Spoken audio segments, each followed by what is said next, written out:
Hi அஸ்ஸலாமு அலைக்கும் J kitchen. இன்றைக்கி நம்ம கிச்சனில் பார்க்க போகிறோன்னா எறா கிரேவி தான். எறா கிரேவி செய்கிறதுக்கு முன்னாடி எறாவை நல்லா க்ளீன் பண்ணி மஞ்சத்தூள் போட்டு அலசி வச்சுக்கலாம்.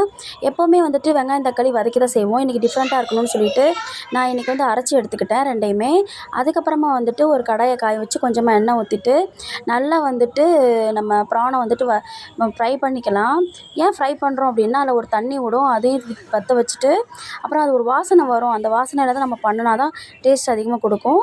அப்புறமா வந்துட்டு ஆனியன் பேஸ்ட்டை இறக்கிக்கலாம். நல்லா வந்துட்டு பச்சை வாசனை போகிற அளவுக்கு வதக்கிட்டு அதுக்கப்புறம் இஞ்சி பூண்டு பேஸ்ட்டு போட்டுட்டு அதையும் பச்சை வாசனை போகிற அளவுக்கு டொமேட்டோ பேஸ்ட்டையும் ஊற்றிக்கலாம். ஊற்றி முடிச்சதுக்கப்புறமா கொஞ்சம் நேரம் நல்லா வற்றட்டும்.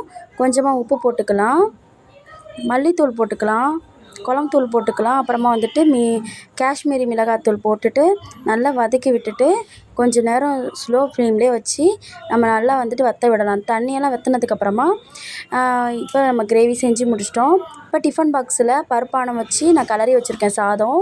அதுக்கு சைடிஷ் தான் இன்றைக்கி வந்துட்டு ப்ரான் கிரேவி பண்ணியிருந்தேன். சூப்பராக இருந்துச்சு. நீங்களும் பண்ணி பாருங்கள். அல்டிமேட்டாக இருக்கும். இந்த பருப்பானத்துக்கெலாம் சூப்பராக இருந்துச்சு. ஓகே ஃப்ரெண்ட்ஸ், எப்படி இருக்குன்னு கமெண்ட் பண்ணுங்கள். Bye friends.